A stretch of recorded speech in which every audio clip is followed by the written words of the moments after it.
Wake Up Patriots. It's Chris Cordani sitting in here. We have hopefully Tony Shaffer will be with us in just a few moments. But you got me, and you have one of the coolest guys I know, Cousin Vinny. We're going to wake you all up, Patriots. Good morning, Vinny, and good morning, Patriots. Good morning, Chris. Good morning, everybody out there. We're having a lot of fun today. We're glad that people are here, and the Trump budget bill is passing, or at least is going to pass. It looks like, because the House committee said, "Fine, we're going to do it after some compromise." Not a big fan of people who say, "Well, we want too much more," when it comes to a budget that's going to cut 1.4, 1.6 trillion smackaroonies in spending. That's a good sign moving forward. What do you think, Vinny? I think that's great. Plus, a lot of tax cuts. People will be coming home with a lot more money in their paycheck. Social Security won't be taxed, so whatever you get monthly, probably another 1,000, 1,500 in your check every month. People that look for tips, they don't have to pay taxes on tips. So it's going to be a lot better. But there are some Democrats that don't want to pass this because there's no money for them to finagle. Exactly. And we're going to talk to Economist Kerry Lutz about that a little bit later on in the program. We have a lot to discuss today. We're also going to have Susan Olson on this Wednesday. That's going to be fun. We'll have Karen Turk and Barry Morgenstein on Tuesday. And I may have a surprise guest coming on Wednesday along with Susan. But if that doesn't happen on Wednesday, we're working on that for the next week. So I'm going to blow up that bridge when I get to it. Vinny, let's you and me talk. I'm from New York. You're from New Jersey. You've been seeing what's going on here in the area. The Democrats in New York, by the way, they run both houses of the legislature, and they have the woman in lieu of a governor at this point. They're planning to put $10 million in taxpayer funds to pay for Letitia James' legal fees as she battles her personal fraud charges. We taxpayers have to pay for her personal defense. How about that? Well, I don't think that's fair that taxpayers have to pay for her defense. Why don't you use your own money, sell a couple of houses that she has underneath her father's name, and pay for her own legal fees? Why would the taxpayers have to pay? Again, that's a Democrat way of doing things. Exactly. And the other thing is here, by the way, we are going to get to the Cash Patel and Dan Bongino interview with Maria Bartiromo. We will get to that. Trust me on that one. But I'm tired of this whole idea that we have any real leadership here in New York. And what gets me even worse is not only giving $10 million to Letitia James for a defense fund, but erecting a full statue of her over in Times Square. I mean, what the hell's going on here? I don't want to see a statue of Letitia James when I go anywhere in New York City. Look at that! Look at it. I mean, that thing was so ridiculous. But meanwhile, they took down statues that were here for years and years and years because they feel that it was against slavery, this, that, and the other thing. And then they put this Mama Luke up in Times Square. Mama Luca. They put this Mama Luke up. I mean, come on, ridiculous. It's more than ridiculous, though. It's absolutely well, let's put it this way: it's not only a waste of taxpayers' money, it's blatant abuse, and the Democrats have no shame about that. Anywhere, anytime, anyhow, and that, my friends, really irks me about this party, and why people even still vote for them. I have no idea why. I know people that are so Democrat.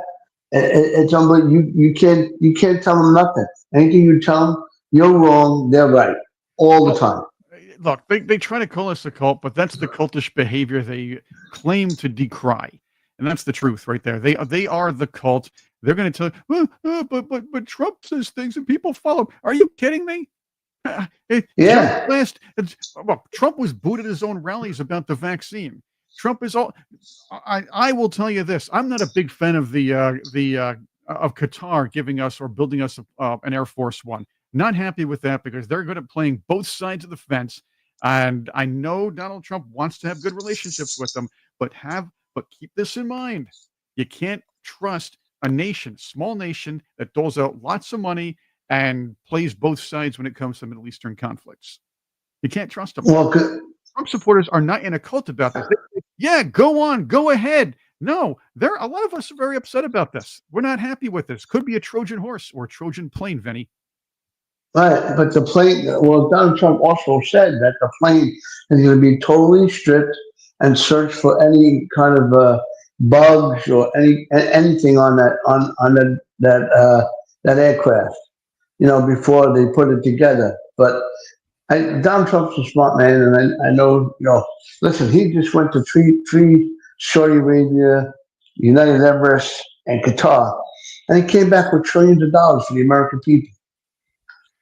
That's fair enough too. That is a very fair point. And let's put it this way: Donald Trump, and a lot of these nations know this. Donald Trump was the first president to really, really push forth very hard on the Abraham Accords, which, mind you, were brought up by the great Dr. Herb London from here in New York too, and the founder of the London Center for Policy Research. So let's all keep that in mind. Yes, these nations, every nation there, adversarial and non-adversarial, does know that we were the ones who were trying to bring some level of peace there via the Abraham Accords. And yes, I know Biden touted them a couple of times, but his actions, his work there, showed the opposite. Even now. Just now that Schumer was on national TV blaming President Trump for the Mexican ship that hit the Brooklyn Bridge. Oh, what's what? I can't believe it. He's blaming Trump for that. For those of you who don't know what's going on with that, a Mexican naval ship ran into the Brooklyn Bridge. There were two people who died on the ship. One of them was a cadet. Here's the thing. Now you know why the Mexicans need us to defend them. Because they can't even drive their own naval ships. But Chuck Schumer, first thing that comes out of his mouth is, well, we're going to investigate whether Doge had something to do with this. What? Did Doge cut funding to the Mexican army so they can't staff anymore? They blame everything. Meanwhile, they just found out that Schumer received. I forgot who gave it to him, but they gave him a brand new Rolls Royce as a gift. Yeah, I don't think he's going to be able to drive it anymore because there's only one. No, he drives it. They say he drives the Rolls Royce. I guess they'll let anybody drive it because the only person who's going down just as bad mentally as Joe Biden was is Chuck Schumer. The man has lost it. Did you watch the guy try to run chants? Hey, let them out! Yeah. He always raises his arms like this, and he looks so feeble doing so, and he tries to get the young people to go along. It's almost like we want food. Summer camp. You remember the cartoon with the little guy at the bald head? He had his little professor coat on. That's what he reminds. That's what he reminds me of. He reminds me of that guy all the time. He's like the little professor. Schumer is an absolute disgrace here. The Patriots were talking about this, and I want to get to this as well. I was going to say this for a little bit after the Biden thing, but we're going to do this one first. Did you watch Cash Patel and Bongino talking to Maria Bartiromo this weekend? Yeah, I watched that, and it was very interesting. Cash Patel was talking about how corrupt that Comey is, that he was taking orders from Clinton to who would be prosecuted and who would be let go. Exactly. And what they're saying, now, we were sitting here and Dr. Corsi was here with us before. I'm in the middle on this. He's on one end.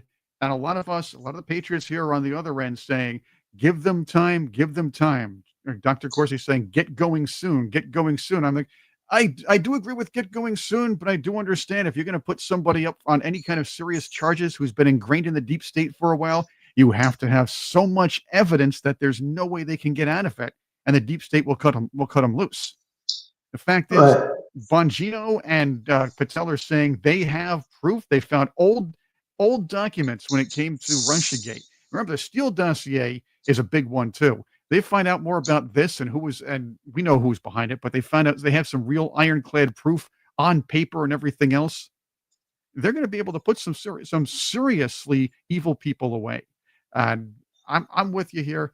Bongino, Cash Patel, Bongino said it before. He said, "Look, hold back. We have some things going. We can't say anything now. Finally, say something. Say in about a couple of weeks. Now we're expecting something done, but they believe that these documents are going to do something here." What are your thoughts there on that? Well, it's just like what Comey did with the seashell. He put it on social media. 86-47. 86 means kill. 47. Everybody knows 86 stands for kill.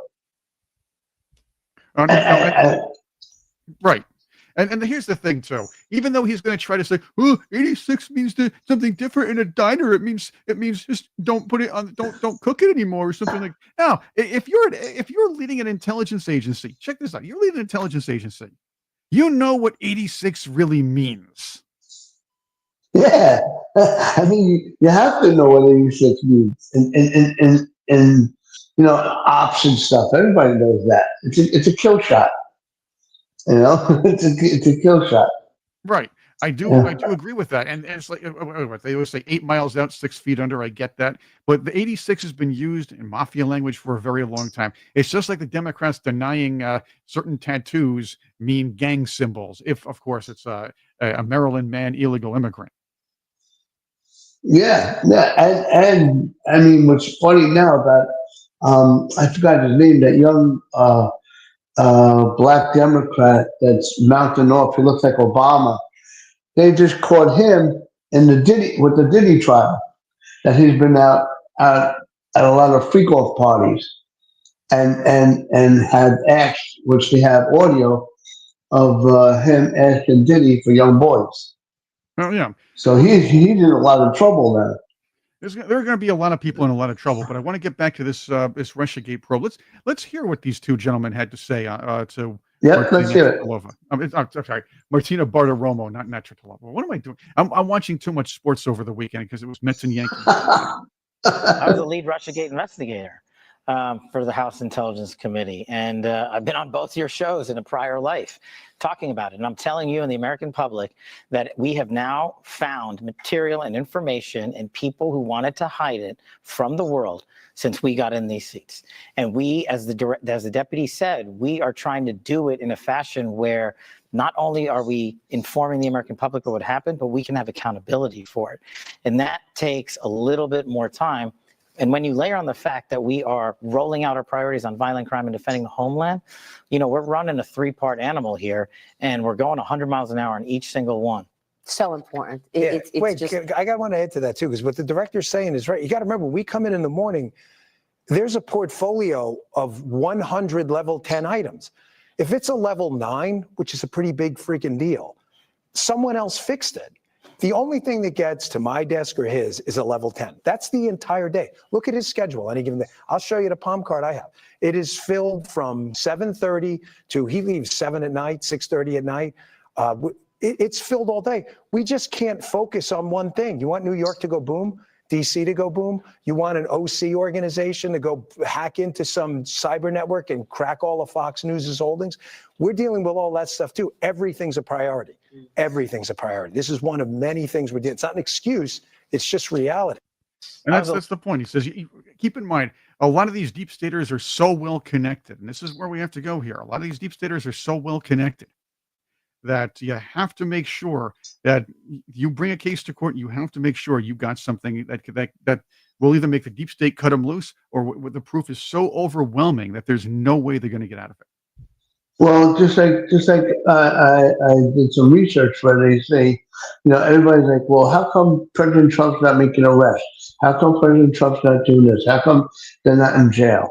Well, you can't put people in jail yet until you clean out the house, because there are infiltrators still in the FBI, the CIA, and all other areas. And look at the judges, the Supreme Court judges. They're corrupt. They're corrupt already. So Exactly. and President Trump does not need to listen to the Supreme Court. They could say this, they could say that. Oh, you can't deport people, you can't do this. President Trump can do it under the Constitution. And if President Trump wants, what he's already, he just asked for 1,000 National Guards to come out, which means that soon he's going to have to pull in the military, and there'll be a military tribunal, and the Supreme Court can't do shit. Now it's the military, and that's it. You know. All right, and I agree there. But this leads me to my next question. I believe the big 51, the people who lied about the Hunter Biden tape, the Hunter Biden hard drive, and signed that letter. They should be tried for treason. That's it. And they deliberately tried to change the outcome of the 2020 election by lying to the public. That's number one. Number two, the question is, and I asked about Comey, but I really want to ask this question: should John Brennan, at this point, thanks to everything that we're finding out, everything that Kesh Patel and Dan Bongino are going to be releasing to us pretty soon, and his role in everything that went on over the last decade concerning Donald Trump, should John Brennan be tried for treason? I think a lot of people should be tried for treason, going against the United States. I mean, they were using U.S. aid for their own piggy bank, you know. But meanwhile, that's taxpayers' money that they're taking every time. I mean, come on, Hillary Clinton had a wedding for her daughter. What, $1 million, $2 million for a wedding for the day? Where'd you get that money? Where'd you get $2 million? Your mother gave it to you from U.S. aid. I like to call it USAID because it really doesn't aid anybody except Democrats. Right, you're right. You're absolutely right. Absolutely right on that one.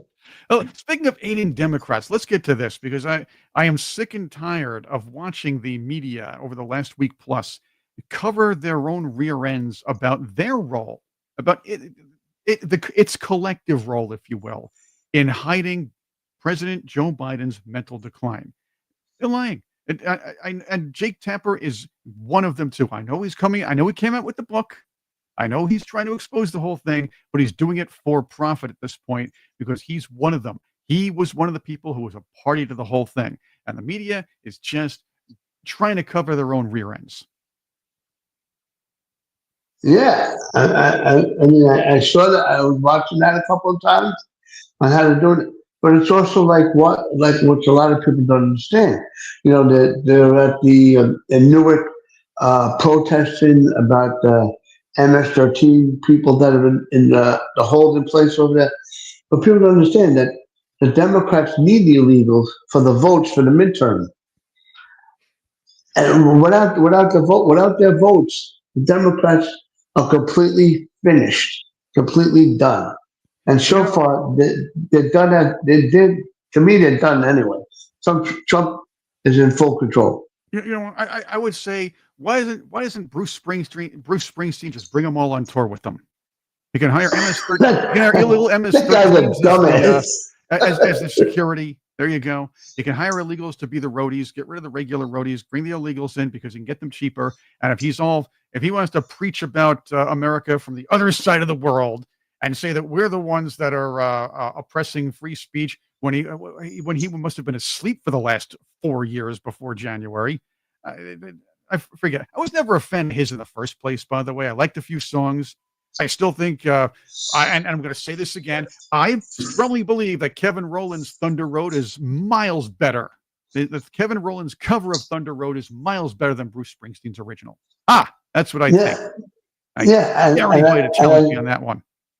Yeah, and it was nice that Bruce Springsteen did a tribute, fall on the stage for Joe Biden. That was in 2023, so I know that's around, but that happened in 2023, and believe me, he's on the decline too. I don't know how he still does those concerts for all those hours. He can. Let's put it this way: I can't listen to 2 or 3 of his songs in a row, aside from maybe Rosalita and Glory Days, and that's about it for me. That's it. I'm not disparaging him as a musician, but he's always been an annoying, whiny liberal. I've just never been a fan of his music, so I can't be disingenuous and say I'm not listening to Springsteen anymore. I just never listened to him in the first place. But what you should listen to is this the leak of the Her tapes. Well, not the leak, but the release of the Her tapes, if you will. The interview between Joe Biden and Robert Her. The funny thing is, this was released on Friday, Vinny, and Patriots. This was released on Friday, the same day that Joe Biden and his crew just happened to decide to release the idea that he has prostate cancer. Again, this is probably going on for a long enough time. You got the Tapper book, you have the Her tapes, and you have another O'Keefe report coming out about all this. You got to do this. So then the mainstream media has an excuse to try to minimize what's going on. But we're going to play that tape. Let's hear it. This is Joe Biden, the man who was elected president, the Democrats and the media covered up for. So during this time, we were living in Chambers Road, and there were documents related to the Penn Biden Center or the Biden or the cancer focus shot or your book. Where did you keep papers that related to those things that you were actively working on? Well, I don't know. This is what. It's embarrassing. What a jackass. What a jackass. Remember, in this time frame, my son is either been deployed or is dying. One of the two, right? And so it was, and by the way, there were still a lot of people at the time when I got out of the Senate that were encouraging. It's really sad what they did to him. It is. This is elderly trafficking. That's what was done. And believe me, we can make fun of this all we want, and it's funny to make fun of Joe Biden. I get it. Yes, it is. But what the Democrats, what the Democrats did was not funny. They trafficked an elderly man for their ends. I have a theory about this I want to share in a few moments. But here's the other thing. Joe Biden himself was really part of this cover-up too. He liked the idea of being president. He did not want to let that power go. So he could have stepped down. Understand this. Joe Biden picked Kamala Harris to run as his running mate because he wanted a minority woman on the ticket to put him over the top against Donald Trump. And again, there was significant help from a lot of different directions, we're going to say, but this is something this was strategic. The thing is, though, and I'm going to tell you this right now, the reason why the Democrats, the reason why the media, and the reason why everybody within the deep state and the White House wanted to cover up for the decline of Joe Biden was not to keep him as president, just to keep him as president, but to keep this woman, Kamala Harris, from ever seeing the Oval Office. Could you imagine? I mean, this woman did not take her job as vice president seriously. They did not want her to become president. If Joe Biden stepped down, they would have had to find a way to kick her or bump her from the ticket firsthand. I know Elon Musk recently floated a theory where he said the idea was to get Joe Biden elected, have him step down, and bring in Kamala Harris. I don't think so. I believe they were going to cover up for him for a longer amount of time or find a way to get rid of Harris and then bring somebody else in. Yeah. I mean, they predicted for 2028, which I know is definitely not going to happen. About AOC and Crockett. You know, you got a donkey, you got a jackass. So that's how I look at it. Here's why I say this, and this is not out of the blue. In 2016, it was Hillary Clinton's turn to be president, in their eyes. Okay. Bernie Sanders was the one who was getting the popularity. He enamored young far left Democrats, and the Democrats have become farther to the left at that point. They've become increasingly more socialist from Obama on forward. So it's natural that Bernie Sanders would appeal to these people, and Hillary Clinton appeared as a shrill, angry old woman anyway against him, where he was the grandpa socialist. the Democrats found a way to make sure he never. Actually, they had a fail safe. They didn't find a way. They had a fail safe to make sure he would never sniff the nomination, no matter how popular he was and how much he was beating Hillary in a lot of states toward the end. All the superdelegates filed on order to vote for Hillary Clinton. That's what happened. Yeah. That's how they did it. When Joe Biden ran, the idea was to find a way after Super Tuesday to get rid of all the moderates and make sure they all put themselves behind Joe Biden, so there wouldn't be any infighting. They can concentrate on screwing around with the mail-ins and all the superficial stuff and promoting Biden, making sure people don't expose his or making sure he's out of debates and making sure his beginning of his mental decline is not exposed. Yeah, but I think a lot of people knew a long time ago about Biden Right. and his health. I mean, you can't cover that up. I mean, the guy was on stage and he turned around to go shake somebody's hand. There's nobody there. You're walking that way. Vinny, we saw it, and this is something that the regular person could see on TV in protected environments, at his own campaign rallies, where Obama and I guess and was it Clooney had to walk him off stage. It was embarrassing. It was sad, and anybody who was involved in this trafficking of this elderly man who was this feeble elderly man who couldn't stand trial should be not only ashamed of themselves, but should also be tried for trafficking. And it's not going to happen because, again, I will say this: nobody in their right mind in any way wanted Kamala Harris to be president. None of them.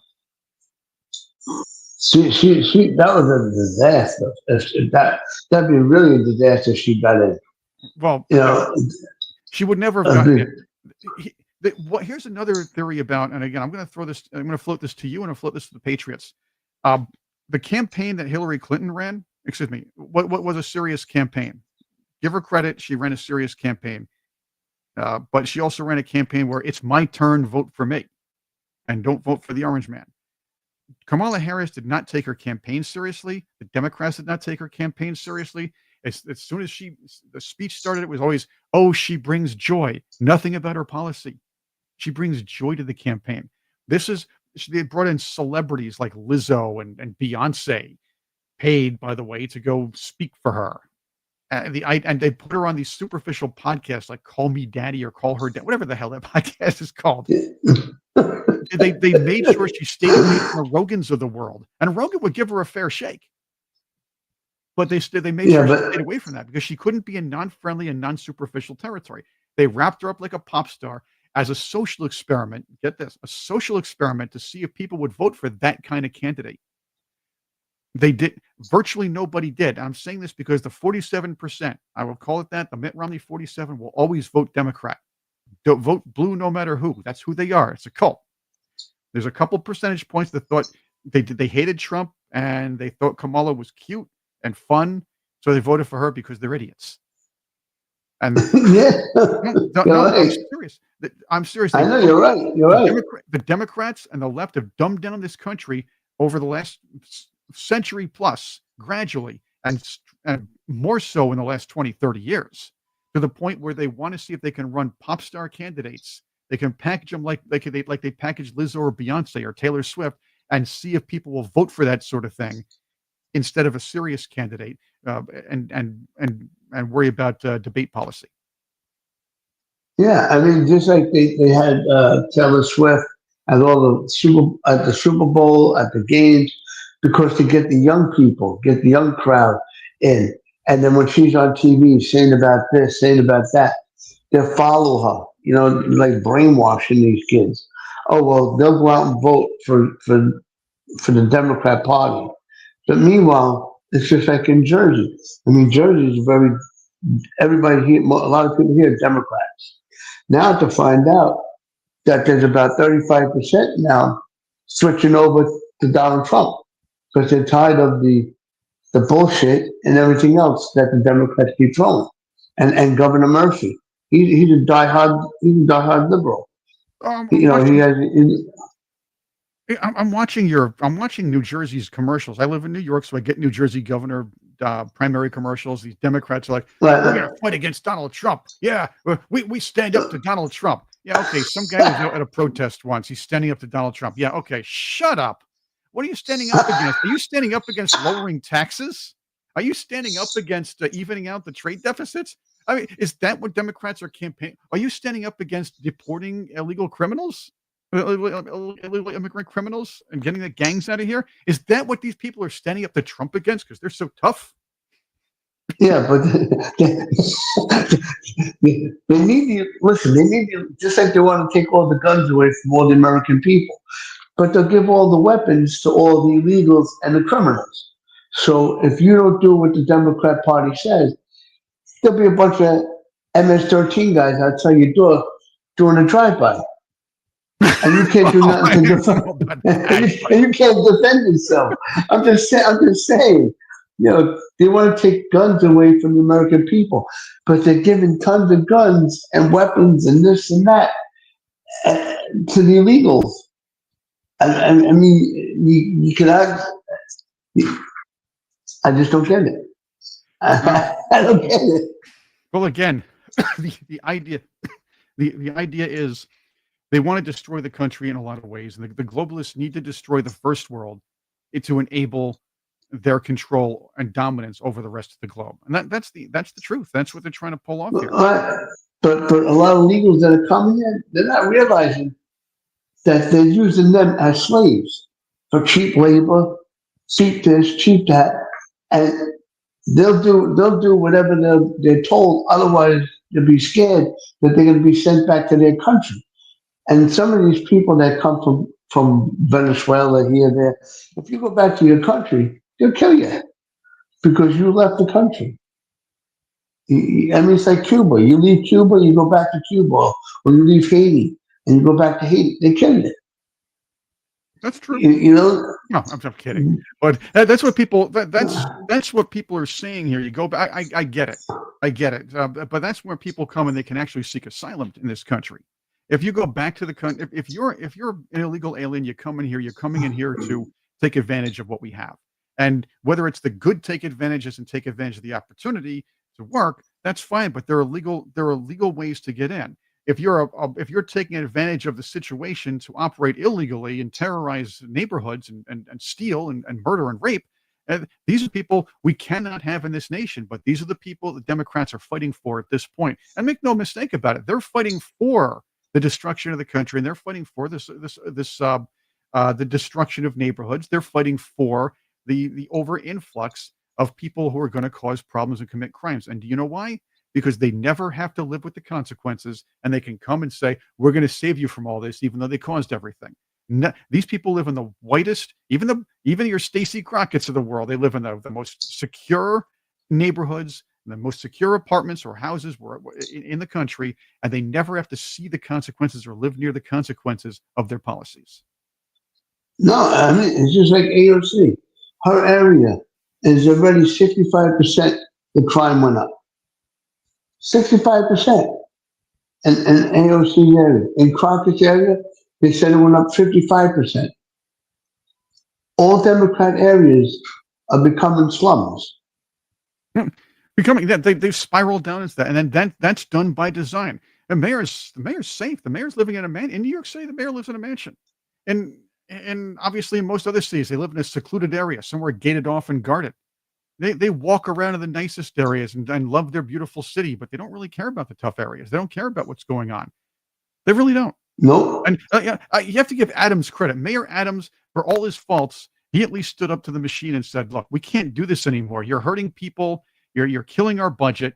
Somebody has to say something." Of course, the second he does that, the deep state puts their boots on his neck as a warning to every other Democrat mayor and governor. Yeah, they send the dog after him to arrest him, confiscate his cell phone, confiscate records, go to his house, and that, to me, that's communist. It is. It's communist, you know. It's not right to do to people, man. You know, that's how I look at it. No, it's not. You're right about that. And the funny thing is here, and I'm going to I'll pull this off on you too. Um, the idea is, and I want to just add to the fact that they're going to do that. They did this. They pulled the campaign. They pulled the camp. I'm trying to get a hold of our guest while we're talking about this as well. He's actually texting me, so we're working on that. But they're pulling up. I'm pulling off a camp. They pulled off this campaign for Kamala Harris to see if people would vote for her, so they can tweak that same idea and try to package the next candidate for president in 2028. And you mentioned this before, the idea that Alexandria Ocasio-Cortez wants to run for president, or at least that she may run for president. Look, Yeah, and thoughts? and they want Crockett to be vice president. Now, nobody wants Crockett to become vice president. She's already she has sealed herself as somebody not to be taken seriously, just as AOC. But the thing about Alexandria Ocasio-Cortez is she has the media behind her, and she has superficial TikTok viewers behind her. I had an argument with somebody about the viability of her campaign, and I'm going to tell you this: she is not. She may run for president, but there is no way she is going to win the presidency, and I don't even think she's going to sniff the nomination, because she's squeaky voice. She sounds like a child asking adults to extend her bedtime. She's if you're looking to put forth even a Manchurian candidate, you have to have somebody tall, good looking, well spoken, and at least somewhat knowledgeable, or can fake being knowledgeable about what's going on. Kamala Harris couldn't do that. And Alexandria Ocasio-Cortez will never do that. She is a TikTok star. That's it. That's all she is. And she's never going to be president. Yes, there'll be talk about this. But the idea is, what we're going to see is the Democrats pushing her and the media pushing her, and somebody a little less annoying sneaks in with a nomination, like your Gavin Newsom. We all know he has baggage with him. He sneaks in, takes the nomination, or Buttigieg, who's the probably least competent transportation secretary we've had in ever, and they sneak one of those guys in, and people think, well, I guess I can vote for them because they're not as stupid as Alexandria Ocasio-Cortez, and they have a D next to their name, and that's what's going to happen. Yeah, I know. I think it's very. I think a lot of people are blind. They don't actually see what's really going on in the world, and what the Democrat Party is really about. Well, the Democrats have lashed themselves onto the globalists, and they've become a virtual communist party. I get that at this point. They're even upset that we're trying to do our best to even out the trade deficits. I've been talking about this for the last, 30 years. I've been on the air. I talked about this a lot more when the Eurozone became the EU and its own pseudo nation, if you will, with its own currency and everything else. I talked about this. They're trying to strengthen up. We purposely allowed these trade deficits to be lopsided since World War II. That time's over. We cannot afford it. So as we do that, let's bring in Kerry Lutz, economist, and let's get into that. At this point, we know that Donald Trump's working with allies to even out the trade deficit, but he's actually made inroads to talking to President Xi about evening things out, or I should say, he kind of forced the guy's hand. There's going to be a lot of back and forth on this, but what say you about what's going on between Trump, Xi, and the trade deficits we have with them?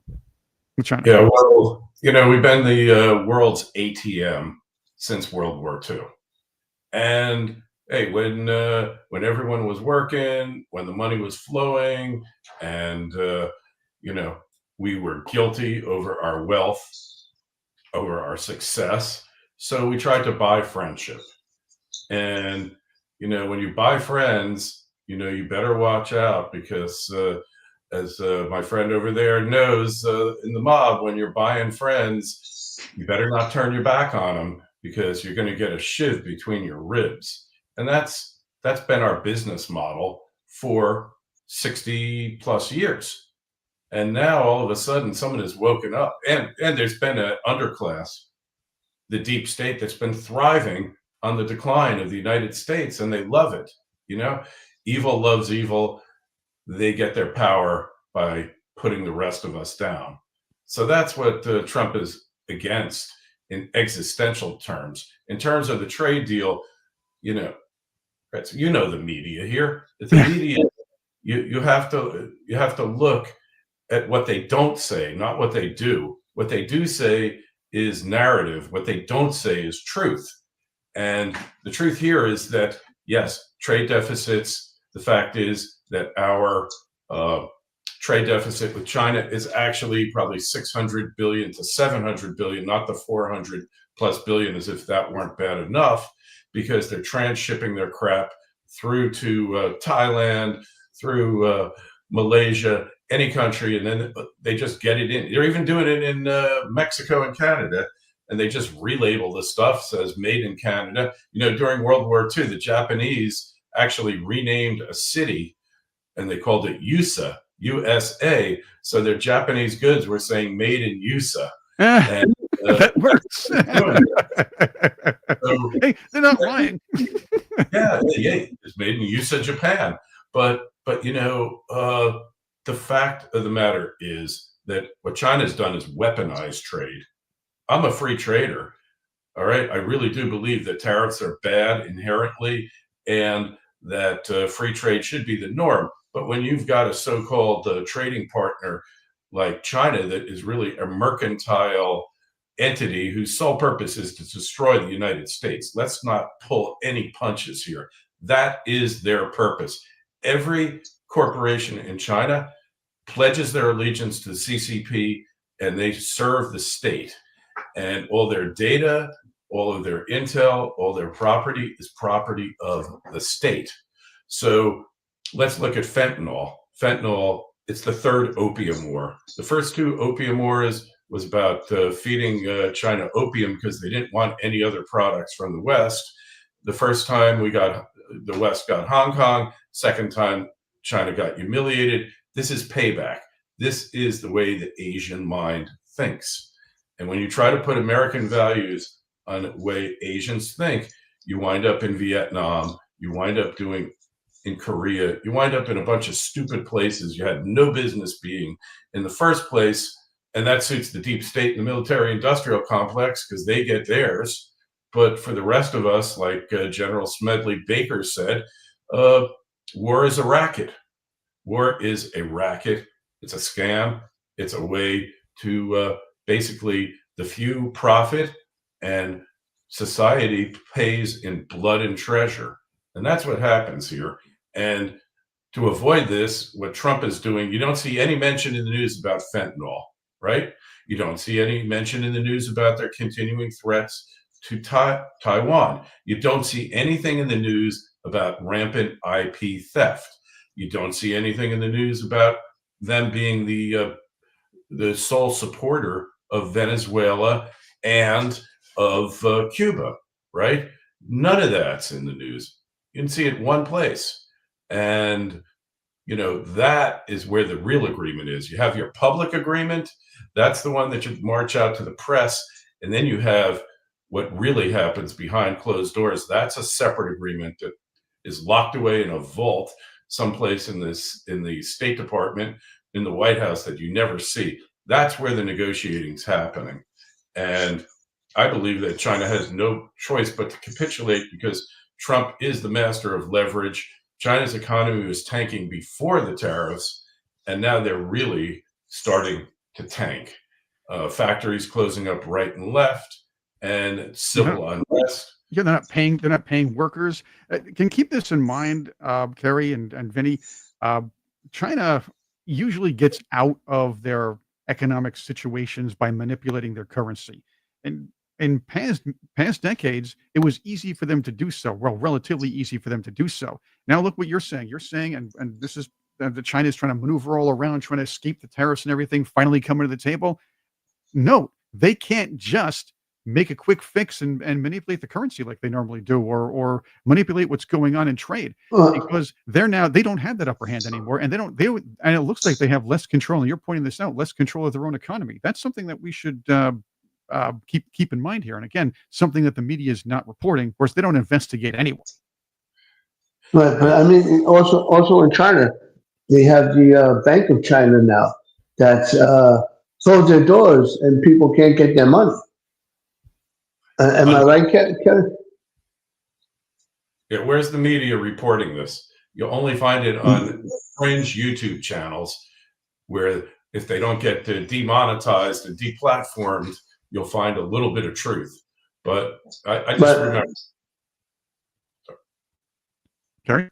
Yeah, Oh. I remember when I was practicing law and my partner, he did loan workouts, and he'd look at the file and he'd say, I hope somebody got paid for this, because I would hate to think we had anybody that stupid working for us. That's the media. I hope they're getting paid and getting paid a lot, because I would hate to think they're really as stupid as they appear to be.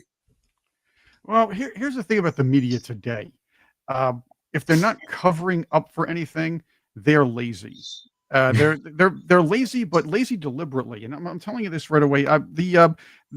I'll allude back to the 80s or 90s. There was this tabloid called the Weekly World News, and they always put these bold, these silly stories out there about the Bat Boy and everything else. And the editor was approached about these silly stories, and he goes, let's put it this way.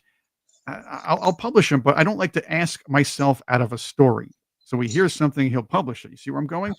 These people do not want to ask themselves in a story. There's a lot of proof of this. Remember the debate that was it the presidential debate where David Muir was moderating the presidential debate, and Joe Biden, not Joe Biden, Donald Trump was saying something about what's going on. They were eating the cats, and that's Eating the cats. Cats and dogs, yeah. Right. Cats and dogs. Right. Of all times. Of all times. Right. David Muir said, well, we called the city manager of that city, and he told us that it wasn't happening. Oh, okay. So basically, a legislator, a politician with interest to cover things up is telling you that nothing to see here, and you're not going to go investigate. You're not going to send a reporter or two to check things out. No, they won't do that anymore. They're going to take the word of somebody like him or President Ramaphosa of South Africa or President Xi at their word, because they don't dare to investigate to find out a story and find out maybe the globalist dream that they're protecting is false. Hey, man, you so nailed it. It's a voluntary stupidity. Yes. And it's a refusal to follow the breadcrumbs. In fact, you avoid the breadcrumbs because you're so well fed, you don't need breadcrumbs. You can ignore them. And it's Yeah. but it's so easy though, Chris, because if you're a critical thinker, if you look beneath the surface, it's so easy to deconstruct the narrative and see what's really happening. The problem is we got generations of people here who've been taught to not think. And, when you don't think and you just buy into the narrative, hook, line, and sinker. I had a friend, a doctor, tell me the other day that Trump laid off air traffic controllers and he laid off maintenance workers. And that's why the plane. I'm like, yeah, that's the thing. They're also saying who's going to lay off doctors in the VA. And every week, Collins comes out and says we're not firing doctors. We're not. I'm exaggerating about the every week thing, but you know where I'm going. He's been on the air several times saying we're not firing doctors. He testified in front of Congress. We're not firing medical professionals.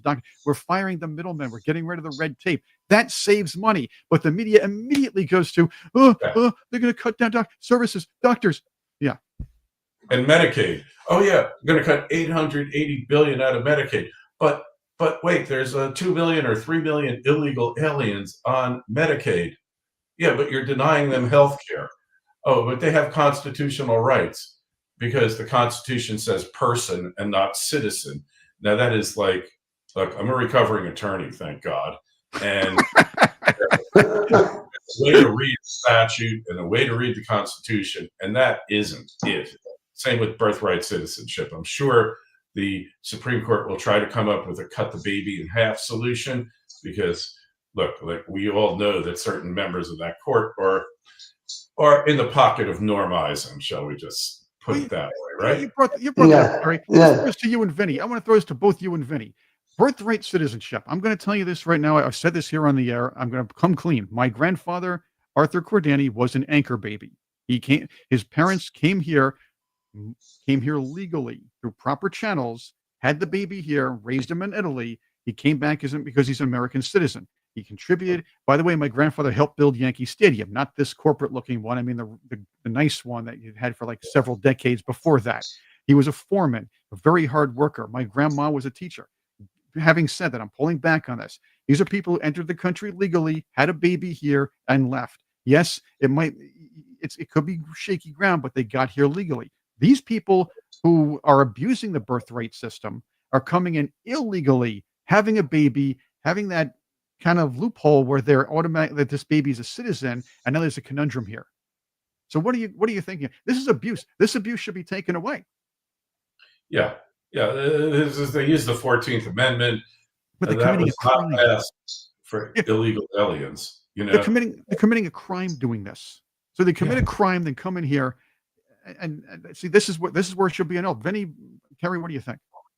Hey, Denver, by some miracle, their murder rate is down 60% since Trump came into office. Oh, that's a coincidence.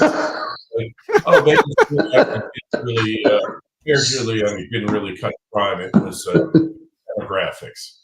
Come on. Like, obviously, they're doing something right, which means 60% of the murders were done by Tren de Agua and MS-13, because that's who they've basically been targeting here. But Martha Raddatz said there was only one building. Yes. Only one. So good. Yeah, and they're lazy thinkers. That's the other thing. The left is lazy thinkers. That's right.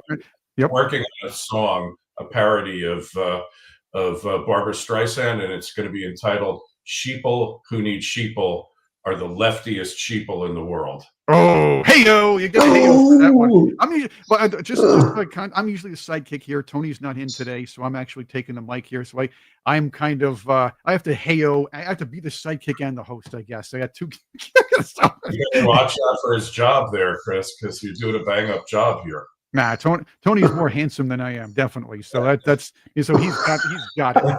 I'm supposed to be behind the scenes. I have the face for radio. That's how it works. But but you're right. The left.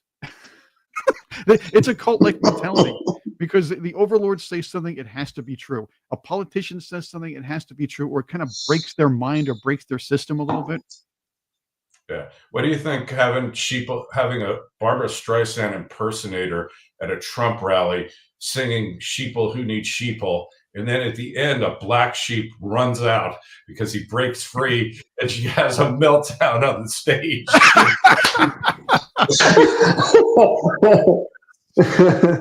Oh my gosh! They could sing that. They could sing that in front of the statue of. They could move to Times Square, sing that in front of the statue of Letitia James they just put up over there. Yeah, right. I don't know. It looks too good for Letitia to me. I don't know, but maybe you're right. I do want to ask you. I have you here, Kerry, and we're talking about China and the U.S. and trade and everything else. On the surface, we're watching the two of them talk, and I brought this up last week to Todd Sheets. I want to bring it up to you. We're watching the two of these guys talk, shake hands. You know how this works. It's all about optics for most of these world leaders, and obviously for the media. Underneath all that, China is fighting for influence among producing nations, rare earth producing nations in Africa. We're fighting for that too. We also have an issue in South America where China is looking to China and the U.S. are looking for maritime dominance on this side, on the southern part of the Western Hemisphere. There is a port in Chile that's up for development called Copia Port E. The Chinese and the Americans are both interested. Chinese with greater interest.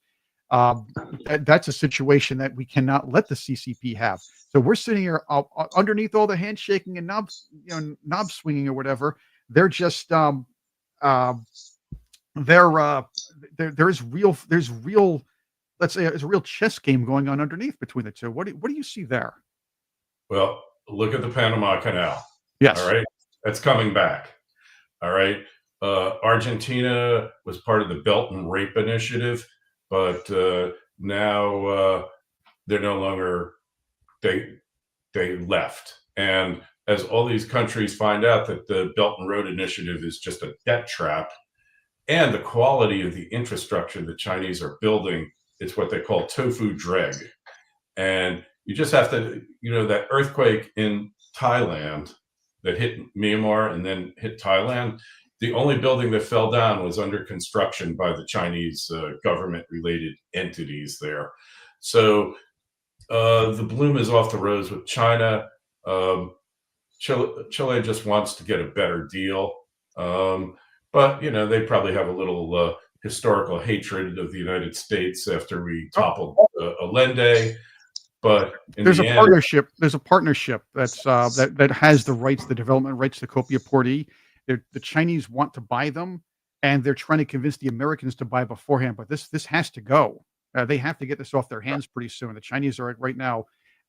So this is why I know I've talked with somebody who's actually been part of this, and they're saying he's saying he's trying to get the Trump administration to buy so they don't have to be forced to sell the Chinese as a consensus. Yeah, and that'll probably happen. But Trump wants to get to the best deal too. He said, "We'll take this, but what else are you going to do for us?" Because they're kind of united against a common enemy, just keeping them at bay. I'm taking a good. I'll tell you what, nice free visits. Put a Trump hotel there next to it. That's fine. And some Aunt Anne's pretzels. I'm happy. That's progress. Well, I didn't mention before, but I actually did some legal work for Trump 25 years ago. Hung out in his office for a couple of hours. I wasn't a real Trump fan until I actually met him. And, I thought he was one of the smartest guys around, but he had a lot of yes men around him. That was the problem the first administration. A lot of people saying yes, yes, yes, and then knifing him in the back when he turned his back. This time, it's a team. This time, these guys are some of the smartest people. I actually know some of them. Like Steve Witkoff, I knew him. These are really bright people. And, hey, if you can make it in New York, Vinny, right? You can make it anywhere. Yep. That's it. That's it. You can make it anywhere. Well, that guy that put up the Letitia James statue, please don't make any more. Make that somewhere else.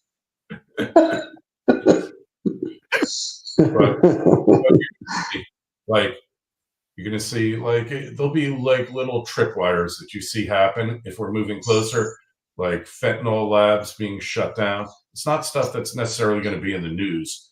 You haven't heard many Chinese threats against Taiwan lately. About a month and a half ago, they did some giant maneuver around them, but that will stop. But you can't trust them, the Chinese, because they don't honor any agreements. No. We honor agreements, we break them, but at least we have a rationale to break them. We don't just ignore them. We hem and we haw and we come up with reasons and legal briefs. The Chinese just ignore them like they don't exist.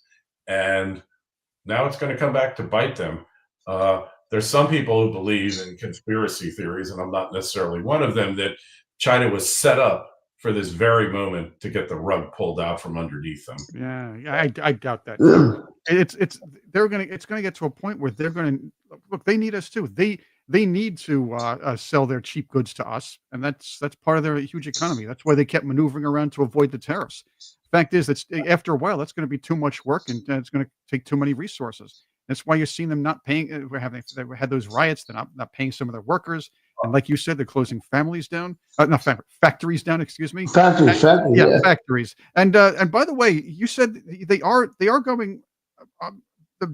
They are. We haven't heard a peep out of them too much from when it came to China, when it came to Taiwan, but they have been trying to bully Philippine fishing ships over the last few months too, and that's something that I believe we'll have to stop, or will stop very soon. And here's the 800-pound gorilla in the room. This one you always got to be aware of. It's like Russia could not be fighting this war in Ukraine without China's support. All right, they're keeping the whole Russian system afloat. Don't think that that's not part of the negotiations here. And when you see a peace accord in the next 90 days, then you will know it was successful, because without China, Russia cannot exist in this war. And really, Russia and China are historic enemies. China wants to colonize Siberia, believe it or not, because Siberia is a land without people, and China is a people without land. So they want, joins China. And there's even territorial disputes going back hundreds of years that, what is it about these Chinese? They never forget anything. You know, like, oh, well, I'm trying to see, 2,000 years before Christ was ours, so we want it back now. I mean, you just can't make this up. But like I said, third opium war, and they just lost this one because, and this is the thing about Xi, he can't make concessions and he can't not make them.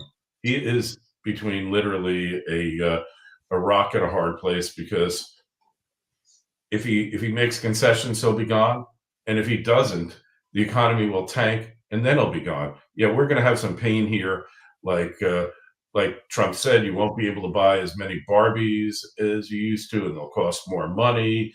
And Amazon, you're not going to be so quick to click buy it now, right? It's going to be a lot of. That's what we shouldn't, by the way. We do overbuy. Okay, I get that. And this will come back around years from now when it comes to, or a few years from now when the tax cuts come through. So I guess things will even out over the years. Yeah, look, it's a necessary evil. We're not talking containment anymore. We're talking subjugation here. They have to be defeated once and for all. And remember, Trump is a big fan of Sun Tzu, The Art of War. And, the person who knows himself and his enemy wins the war without firing a single shot. Remember that. Absolutely true. It's that's a good way to close it all out. Vinny? No, I was agreeing with Kerry, what he was saying. Yeah, Kerry, we're going to have to continue this another time because it's time to shut down the program. I want to thank you for being here with us, but again, we have to do this one more time. So we're going to get you on with Tony, me, and Vinny again. We'll throw this around. We'll talk about. We'll see what happens in the aftermath, if there's an agreement, and we'll see what happens in South America and Africa in the future too, because this is something that's barely ever going to be reported on, because, well, it's going to take some work to do so. And we're going to just keep discussing it. We're going to keep an eye on this. All right. Hey, been an honor coming on. Great to meet you, Vin. Oh, by the way, to meet you, Kerry. By the way, Kerry, your blog, where we can get where our listeners can find, our viewers and listeners can find more about you. Sure. FinancialSurvivalNetwork.com. Just wrote a book. It's selling like hotcakes for an independent, over 1,000 copies. First week, called The World According to Martin Armstrong.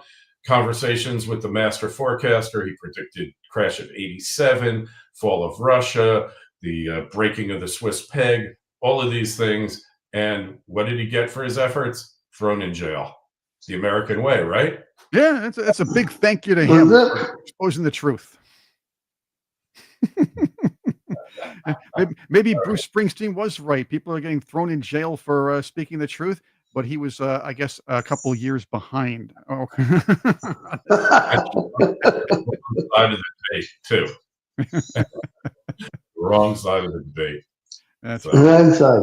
Oh, Kerry, cousin Vinny, thank you very much for being with us. Patriots, thank you for being with us. We have a good week scheduled ahead. We have Barry Morgenstein, and we have Tony tomorrow. We have Karen Turk tomorrow. On Wednesday, we have Susan Olson trying to get that mystery guest. If this mystery guest isn't going to be on Wednesday, we're going to work on that for next week or the week after. But we'll keep you posted.